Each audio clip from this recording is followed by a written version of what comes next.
Anouar Benmalek to our panel conversation here, and Claudine Letourneur-Dizon. Claudine is a freelance journalist, author, and travel writer who lives in France. She studied literature, art, history, and epistemology in Paris. She works for the French media, both television and the press. She has published 12 books, including biographies, travel books, and novels. She's been traveling all over the world and has developed a great passion for Asia and South Asian subcontinent. So this is not Claudine's first visit here. She's familiar. I would also very profoundly thank the Alliance Française Karachi for sponsoring both our speakers for this session. And I hand over the mic to Misbah. Misbah herself has a very illustrious career.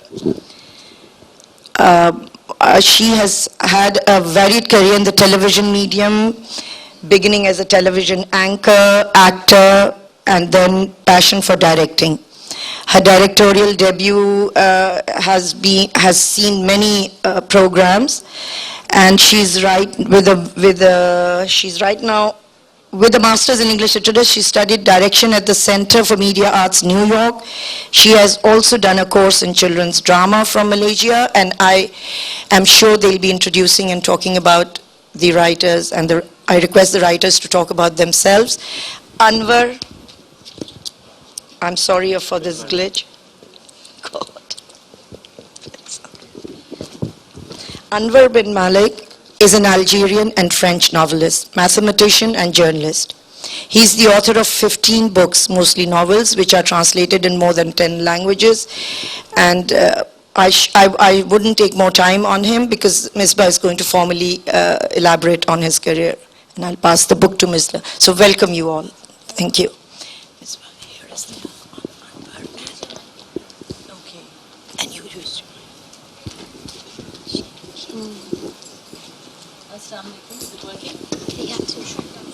Okay. Assalamu alaikum, bonjour, and bienvenue to everybody. I am here today, and I was supposed to be helped by another friend of ours, Fawzia Said, who is not here right now.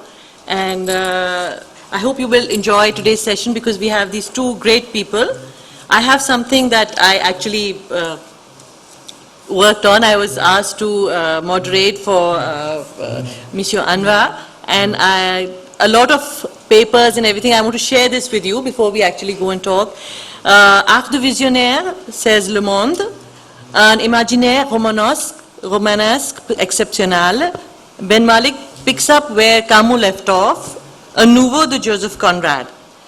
Monsieur Anouar Benmalek's books are Le Rapt, Abduction, and the latest one is Tu ne mourras plus demain, You Will Not Die Tomorrow.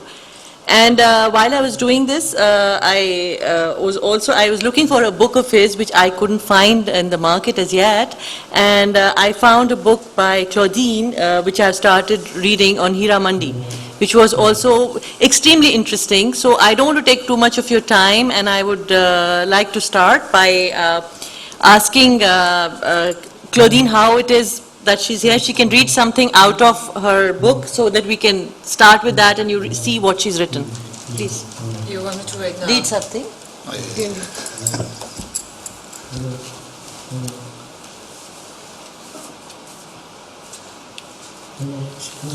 Tell us something about your book. And then this book is about, I guess you must know what is Hiramandi. It's a very famous name in Pakistan, and of course in Lahore. Hiramandi means diamond market, which is a red area of Lahore. And red light area? Red light area. Oh, thank you, of Lahore. And so it happened that I spent a long time there and sharing the life of dancing girls and of a man called, in my book it's a novel, the man is called Chanoise, but the book is inspired by the life of Iqbal Hussein, who is nowadays a great painter. And so this passage is a description of the streets of Iramandi at night as they used to be in 1988 when I first came to Pakistan and when I settled in Lahore. And this is the small boy, Chanoise, who knows that his mother is a dancer, but he doesn't know exactly the meaning of it. And during the night, of course, he's in his bed and sleeping. So he has never been to the streets behind his house. So once he decided that he wants to understand what is the meaning of the dancing girls and what is Iramandi. And so he followed his mother during the night, and then he discovered what is Iramandi exactly, what it was, because now it doesn't exist anymore.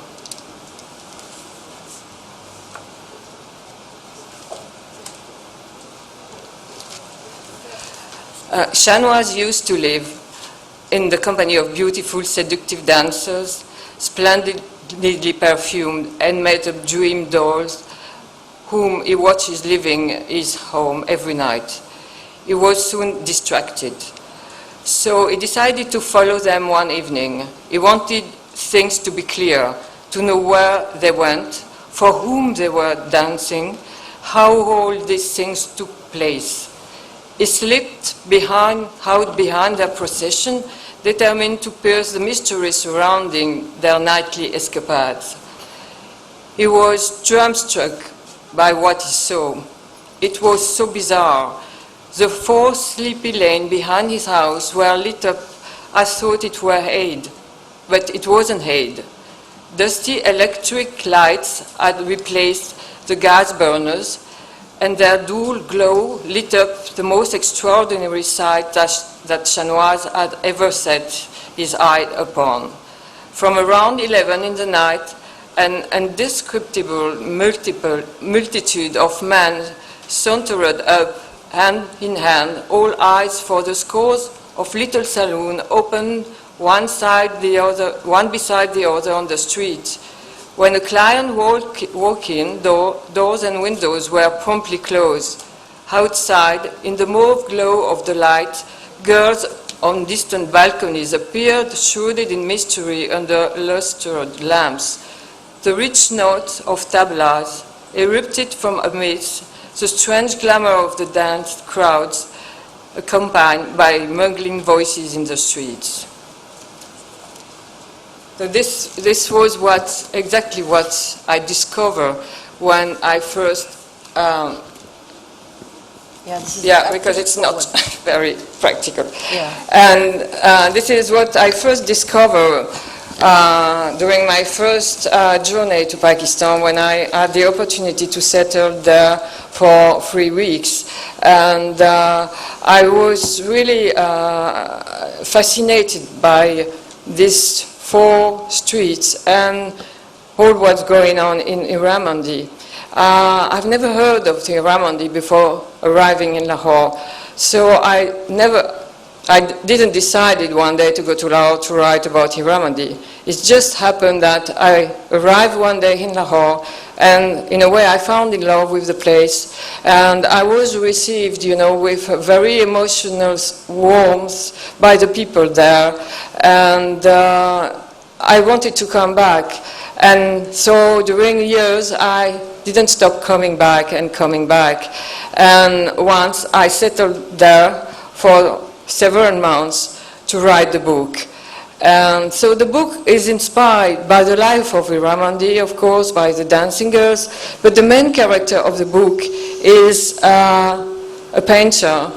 And so the book is totally inspired by his life, And you must know him. It's a very famous painter now in Pakistan. His name is Iqbal Hussain. And he's the son of a dancing girl and the son of a prostitute, of course.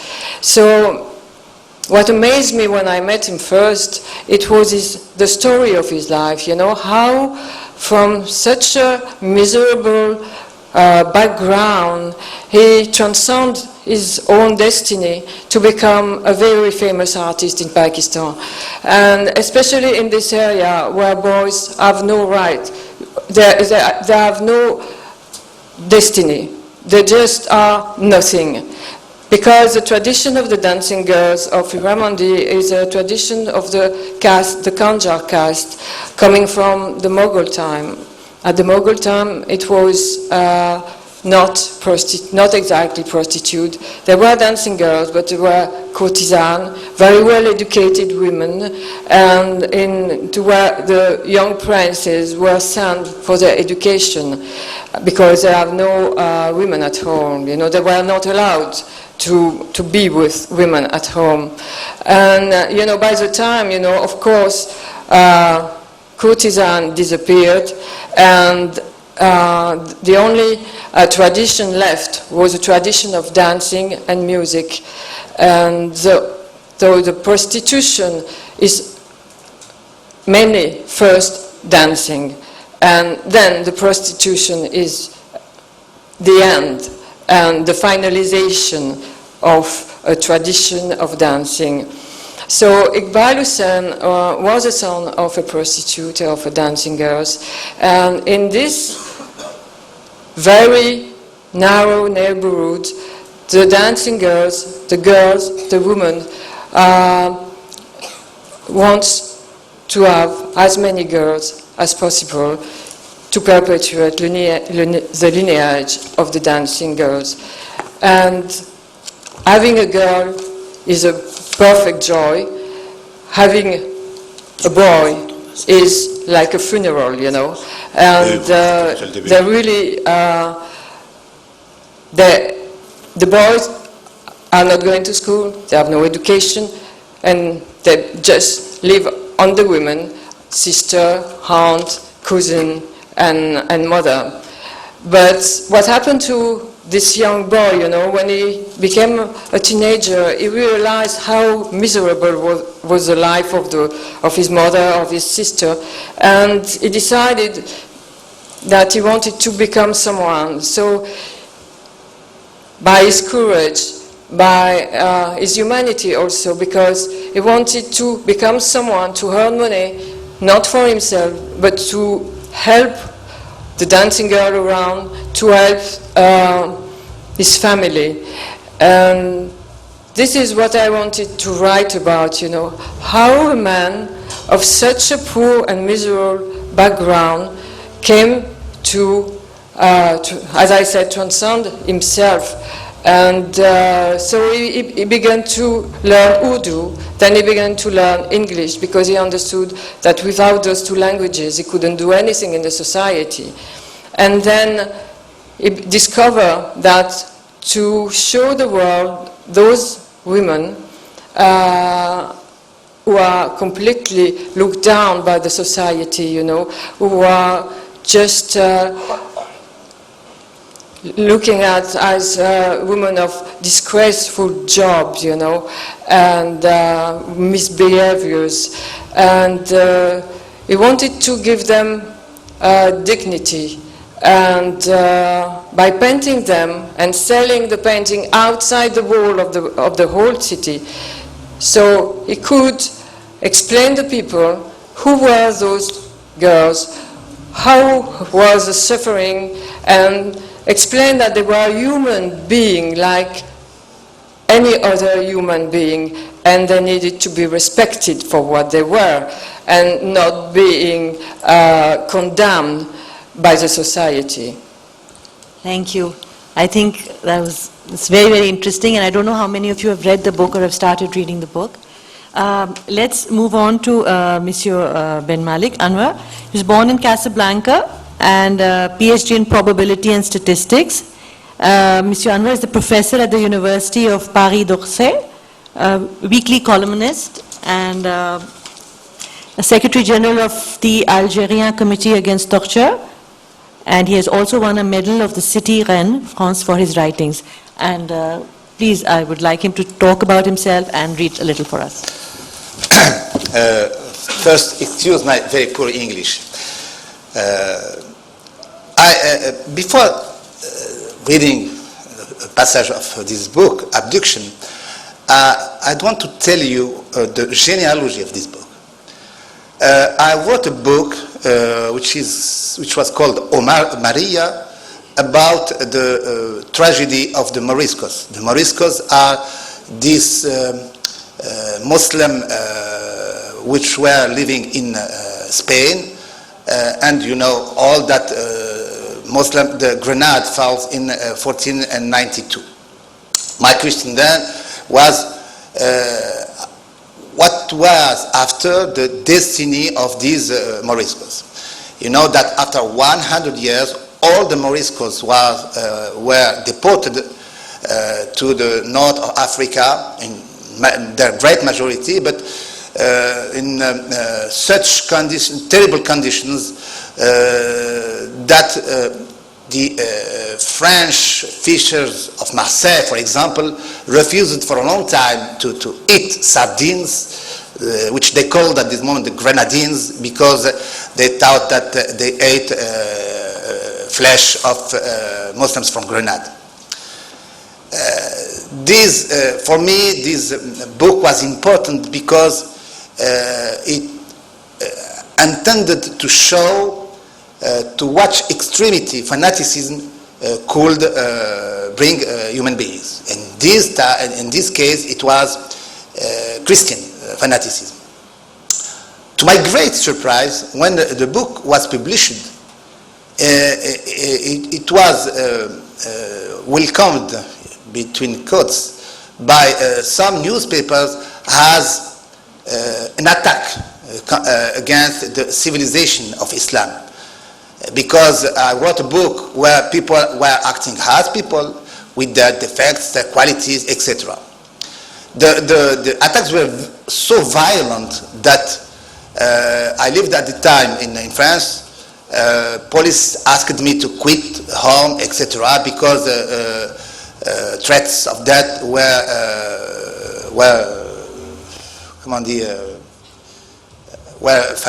right in fatwa against me. There is fatwa. Fatwa is very well known.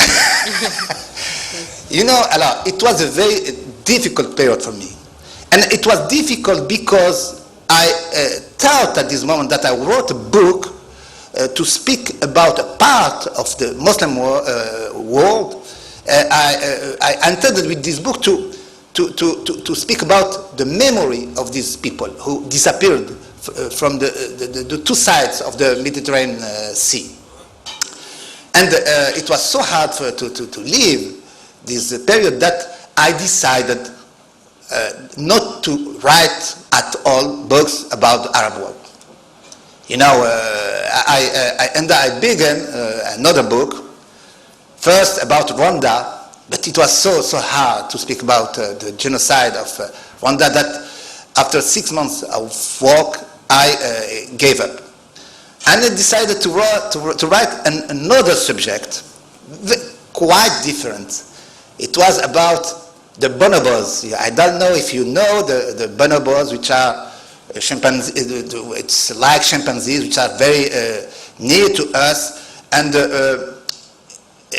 these animals are very interesting because they solve all the social problems by love, making love by etc. etc. That's a very interesting species. And but at one moment I felt that I was doing a treason. It's good, treason. Treason. Because I had the impression that the terrorists who wanted to kill me didn't succeed in killing me, but have succeeded in killing my spirit. It means they succeeded in making me not doing what I intended to do. I forgot what I swore and decided to write about Algeria. I'm from Algerian origin. I have the two nationalities, and I wanted to speak about the situation of the Algeria of today, but with connection with a very violent period of the history of Algeria, which is the war for independence. And I began to write this book after a story my mother told me.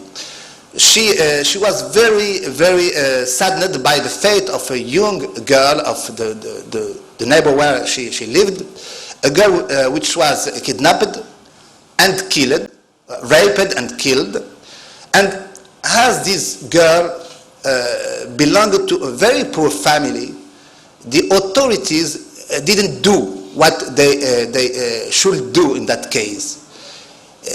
It's hard to know that all things have a price, and in the stock markets of the lives of poor people had no value. And it's with great anger that I wrote this book. That when I speak about the abduction, which is the title of the book, of a girl, and I tried to connect it with massacres which was done by the Front of Liberation of Algeria. I want to don't be misunderstood. My father was a fighter in the Front of Liberation, but a writer has not to be a militant. A writer has to speak about the reality. Truth is perhaps one of the first value of a writer. And I spoke about the brutality of the French army, of the torture which were done by the French army. But I wanted to speak also about the brutality of the Front of Liberation of Algeria, the FLN, because these brutalities, for me, in my opinion, explain in a great part of the actual of the present reality of Algeria.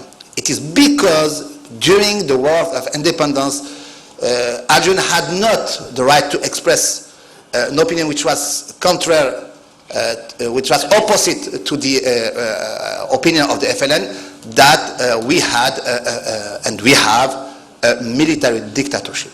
But I wanted to write a novel, not a political text. And as the book is very violent, because the novels take place, our novels take place in very violent countries.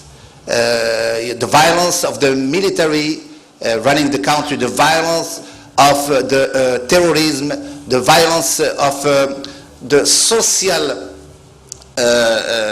restrictions on the individual freedom.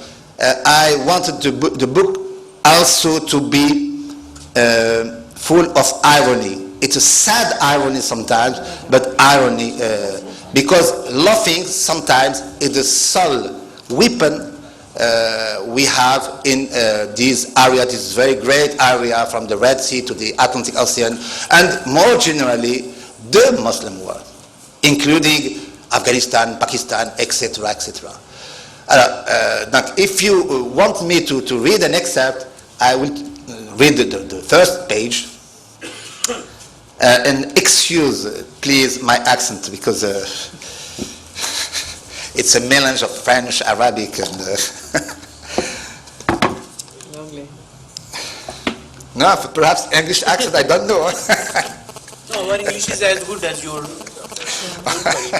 I'm sure everybody No. understands. You are very indulgent. It's the principal personage who is speaking. It's an Algerian which is named Aziz, who is working in a zoo in Algeria. I told you that I wanted to write a book on the bonobos, and I began to write a book on bonobos, and after I gave up. But I wanted to don't forget them totally. Like it begins with something. It's Aziz who is speaking. It's far too fine for a winter morning. God keeps his books in good order, and he never does anything. No, excuse me, it's not the Aziz who is speaking. It's the colleague of Aziz. And he never does anything without reasons. If it carries Unlike this, we can expect one hell of a drought this summer. Bloody global warming, he whispered, his face pale. I burst out laughing at this non sequitur, and the acting zoo directors offended tongue. He seethed through clenched teeth, probably some insult about people who'd be better off with their balls grafted onto their brains rather than dangling uselessly between their legs. That was his favorite insult, but he only used it when he was in a good, bad mood, as he put it, unless, that is, disgusted by the two mouths coupling in front of us. I am speaking about bonobos. He had shouted, "May Satan burn your assholes until the end of time, you damned replicas of the sons of Adam." I thought, you old relic, just admit that you'd love to swap places with these two monkeys. But hall's bliss at least once in your life, eh? The prudish administrator gave me a nasty look as if he'd read my thoughts. I tried to arrange my face into a more serious expression, and we continued our tour of inspection.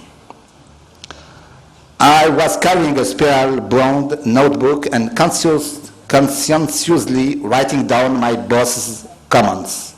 He was acting director because the incumbent had just been hospitalized with an upset prostate due to the Algerian sun. And aware that by the end of the day, I would be in a state worse than death. Or more precisely, that my agony would commence only a few hours later, a little bit around 9 p.m. and a lot more toward 10 p.m. After that, well, I would envy the imperturbable serenity of those lucky enough to be safely dead and buried. And after, he will learn about the kidnapping of his daughter. Wow.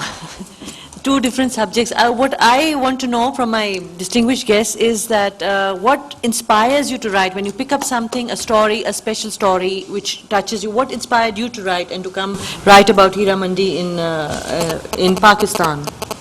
The people inspired me, of course, and the country, and of course the city of Lahore. Since I have read French author Marguerite Duras, which is a very, very famous French author, and she has written a book called Indian Song, and I read this book when I was a teenager, and this is a story of the Vice Consul of Lahore. And the name of Lahore was for me like a dream, you know. It was full of mystery, full of dream about Mughal times. And I have always been dreaming, you know, to go one day to Lahore. This happened in 1988. And of course, I discovered Lahore, but not only Lahore, I discovered Pakistan. And I discovered the people of Pakistan. And in Lahore, I wanted to live in the world city from the first time I was there. And so I discovered that world I was talking about, you know, Hira Mandi, that I've never heard about this world.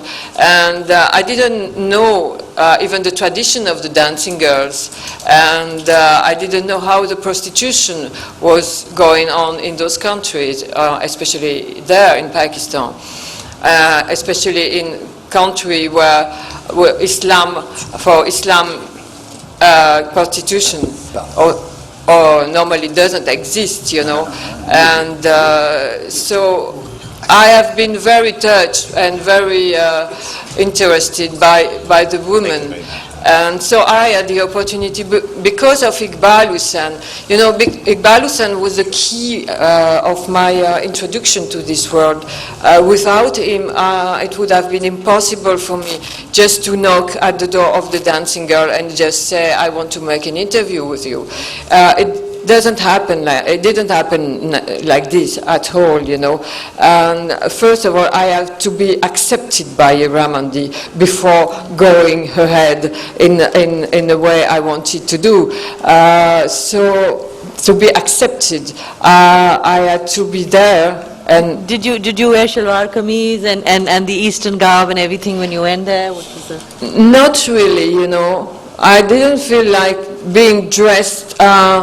Of course, I was dressed very correctly with long dresses and so on. But I noticed the women of Iramandi, they don't wear veils, you know, and even the dupatta, you know. So at the beginning, I was wearing a dupatta, but when I realized I was the only one, you know, so I threw it away, you know. So I didn't want to be. I wanted to be me, you know, and being accepted like a French, European journalist and writer who wants to know more about this place. And I didn't want to, what I can say, to be a falk Pakistani woman, you know. So I wanted the people to accept me for what I was. And so Iqbal helped me a lot to open the doors of this world, you know. And then after a certain time, I became part of Iramandi. And when I felt I was part of Iramandi, I was so proud and so happy because I realized that the people of this area has accepted me as a part of them, you know. And then they opened not only their doors, but their heart.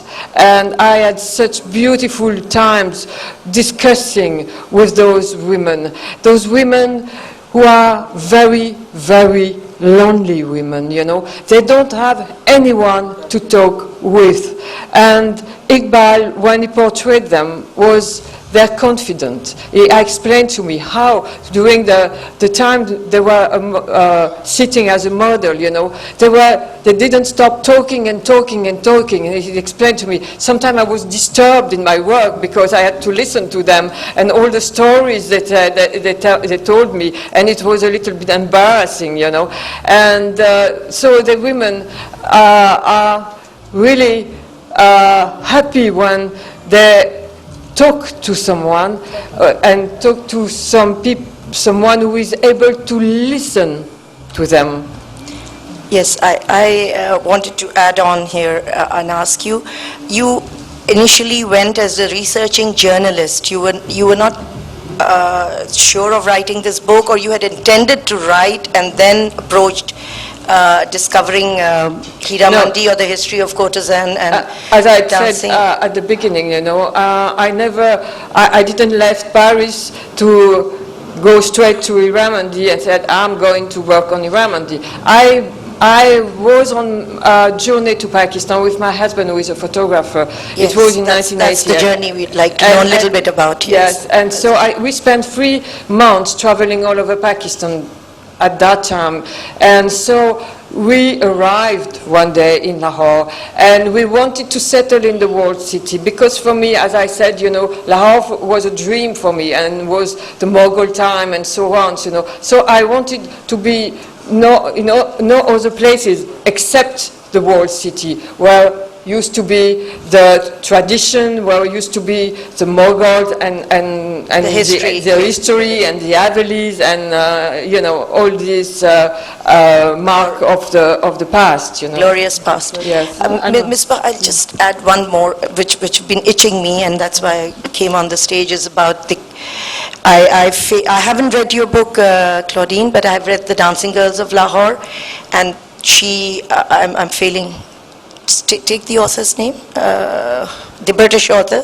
She came and she stayed with Iqbal Hussein, and she's done the exact same.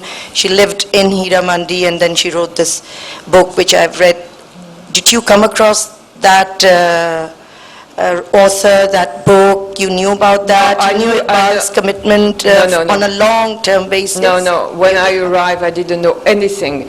I discovered the place. It was like the first morning of the world, when the first step in Iramandi for me. So of course, I discovered her book long time later, and but I was introduced to Iqbal by the person who was with us at that time, who helped us to enter this world, and but when I arrived, I didn't know anything about the place, anything about Iqbal, but this is after this first journey when I had pictured the whole place, all the people there, and we were, I've been received with such a warmth, that I wanted to come back. And that, at that time, I was dreaming to come back and to write a book. That was a process, and it was not the opposite. Great. Let's ask Anouar now what his inspiration was, because I read somewhere that your mother was a trapeze artist, and you saw a lot of life and everything before. And what inspired you? First, I will tell the truth. When a writer is asked why he began to write, people expect him to tell that there is a voice telling him beginning to write, etc. The reason I began to write is very opportunistic. I fall in love with a girl, and I'm a mathematician by profession. How a mathematician can seduce a girl? It's impossible. The reputation of mathematics is not very good. And as everybody in this case, I began to write poetry. Bad poetry, and after going to short text, and beginning after a novel, and as it's told in Algeria, when you put your finger in the miel, Honey. when you put your finger in the honey, you are obliged to continue. This girl, I fall in love with this girl because she told me that, she was beautiful, obviously, but because she told me that she was doing artistic photography, that she knows Sanskrit, that she spoke many languages, etc. It is because I began to write poetry. The truth is that this girl didn't do artistic photography, didn't speak Sanskrit, etc. But I feel a very great feeling of reconnaissance, Knowing her, Thankfulness, respect. gratefulness. of thankfulness, of gratitude to this girl, because she made me discover a new world, the world of writing. And the world is writing is like acting as God. You create a world, you create personage, and you can do what you want with their lives, which is impossible with your own lives. The life of an author is something very boring. You are at the table and writing stuff. But if what you do is done with a certain quality, your work is better than you. It's because of that I began to write, and that I think that I will continue to write until, to be romantic, the last whisper. And this is your first trip to Pakistan. First trip to Pakistan. I had a great surprise here. When I had no connection at all with Pakistan. And yesterday I met with a person who told me that this person translated one text of me in Urdu. And this person is sitting here, and I'm very proud of this. It means that I have now a very little, but a link with Pakistan. Good. Let's hope you'll write about Pakistan also later sometimes. And are there any questions? Would anybody like to ask any questions? Do you have any thoughts that you want to share? Yes, there's someone here. Madam, my question is about your book. You mentioned something during your course of the discussion that you had a perception that in a country like Pakistan, which Islamic countries, there is no culture of Hira Mandi or red light areas. Are you getting me? Yes?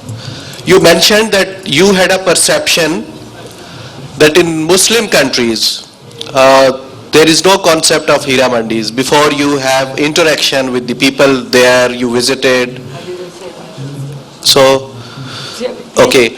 So, while you were interacting with the people over there, and you had this point in your mind, and then probably you are more thorough on this subject, that this culture existed in the subcontinent, even in the Mughal era, though it was not discovered totally in its all folds, what all happens there. So how do you perceive it now that in a country like Pakistan, the places, the behavior of the people, it is similar to the people world over, the requirements, the places, the kind of activities going on in a society. So, yeah, the question is that Exactly. about the place of We've got the question. Let her answer, the please. place of Hira Mandi in Pakistan, it will exist. What do you suggest that how can we Please keep it brief. how can we lessen the miseries of the people there? How can we make it a more institutionalized? Thank you. That's not right.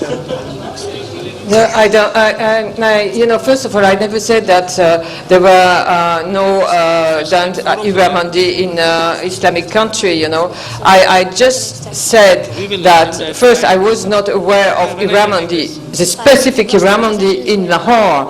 I never said that there were no prostitution in Islamic country. I just said that normally you never mention prostitution because it's a forbidden word, and when I was there, you have to call them dancing girls, and they were dancing in saloon, but the prostitution never happened in those saloons. It was after, in another place, in another room, so I never said that I was not aware of this. And I know, of course, there is other Hira Mandi in other places, in other countries. It's not the name of Hira Mandi, but yes, prostitution is everywhere. But it was the first time of my life I've seen prostitution under dancing girls, and which is not the case, for example, in Europe. Or even in India. I was in the red light area in Bombay. They are not dancing girls, they are just prostitutes.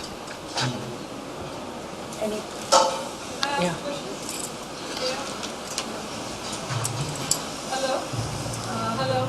I would like to ask, how did you manage to change numbers and calculations into prose and poetry? Very technical. Love can do anything. No, it's for me, science and poetry are two manners to explain and to feel the world. One without the other is like walking with one leg only. There is no contradiction for me between being mathematician and trying to write poetry or to write novels. It's you have two eyes. One is the eyes of the mathematics and eyes of poetry. I perhaps, speaking in French, I don't find the expression in French. Say it in French. Please say some things in French. It's a beautiful language. I wanted to tell you that We'd love to hear. perhaps you will not believe me, but there is a great poetry to explain the world in mathematical equations. The greatness of our mind is to be able to understand a part of the universe. It is with our brain. It is miraculous. It has with something which can be written on a paper. You can say how such a planet is going to be there, etc., etc. And for me, it is as poetical as to read, for example, Al-Mutanabbi, for example, in Arabic, or Verlaine in French, or etc. There is no contradiction. Well, for me, it's the answer. Can I take a question? My question to Claudine is, and even to Anwar, but Claudine, the title of our conversation today is not, I know you were concentrating on Hira Mandi, is not just about this. You are a prolific writer. You've written 20 books, biographies, and you're a journalist. What is your main body of work for our audience? And for myself, you keep coming back to the subcontinent. So, and you have done your doctorate in Egyptology. So is anthropology, history, and so Mohenjo-daro and the Mughal history is also been your area of research and fascination? Not my research, but my fascination mainly. You know, I've been since I am a teenager. I have been very much interested by civilization. You know, and first, of course, it was Egypt when I was a kid, but then afterwards, by traveling, I discover. And by reading books, of course, and by my study, because I study history of art, and so I was very much interested by so many civilization, you know, and of course my heart is in the subcontinent, and but I'm also dreaming, you know, to know better Japanese civilization, which is also very fascinated, and which I would love to spend time in Japan. I've been only twice. So your biographies? I wrote biography of mainly of Egyptologists because it was my first step, you know. And so as I work a lot on Egypt, I had the opportunity to meet very great Egyptologists, and I wrote their biography. Thank you. And what about your new book? I wanted to ask you about your new book, Tu ne mourras plus demain. You asked me a question, even my editor has not the answer. You know, when I prepare a book, sometimes, and perhaps the majority of times, it is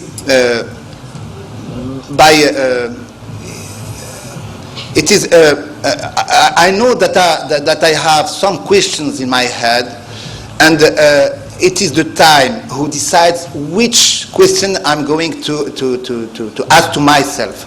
In general, when I begin to write a book, I'm totally ignorant about what I'm going to do. And I wrote a book, for example, about Aboriginal people of Australia, and I can tell you that it was a surprise for me, because I intended to write a book on the relations between Algerians and French in the 19th century, and you know, because of the circumstances, because the principal responsibles of the riots in Algeria and in the French Commune at this time, I discovered that the principal responsible was deported to New Caledonia, and from Caledonia my personage went to Australia, where it was my surprise, where they met with a genocide, which was the genocide of Aboriginal people in Tasmania. You know, you don't know in advance what you are going to write, and the book has its own logic. For example, when I wrote this book, it's a difficult book because you speak about the kidnapping of a girl, of a daughter. Imagine you are at the place of the father. And for me, I write this book, took me almost 3 years. And I can tell you that during 3 years, I lived with this idea of kidnapping. I have a daughter and a boy. And you know, I began to be frightened, because it's, you know, that people had daughters and sons kidnapped. What is this condition? And to write a book is like that, for me, and all my books, it's an adventure, personal adventure. I began now a book. I have a great defect to choose very difficult subject for me, and to tell myself, why don't you choose a story, a simple story, which can give you many money and to be rich, etc. I finish always the book which is not welcomed by the one and the other. But I cannot write another thing. Voilà. You said it, Anwar. It's adventure every time. I would request Misbah to take the concluding remarks. I have the chance to have a regular work at the university. It means that I can fill the freezer with my work at the university. And I'm free to write what I want. It's a great chance because I have two children. Eat a lot, wants everything, etc. etc. It's a chance for me to have the possibility to be free and to get money by another way. Amazing and beautiful, and I think it was a great pleasure to meet both you, Anwar, and Claudine. Thank you so much for being here. There is a signature after. Yes, and we're going to, I just wanted you to say something about the festival, the literature festival that we have. You're visiting. Would you like your remarks on that? And then we'll also have the book signing, right? Say something about how do you feel? What did you like it? What your my views feeling, on the, feeling about the Yes, festival. your remark, My remark. I think it's very interesting. I have tried to go to a lot of conversation. Unfortunately, a lot of conversation were at the same hour, at the same time.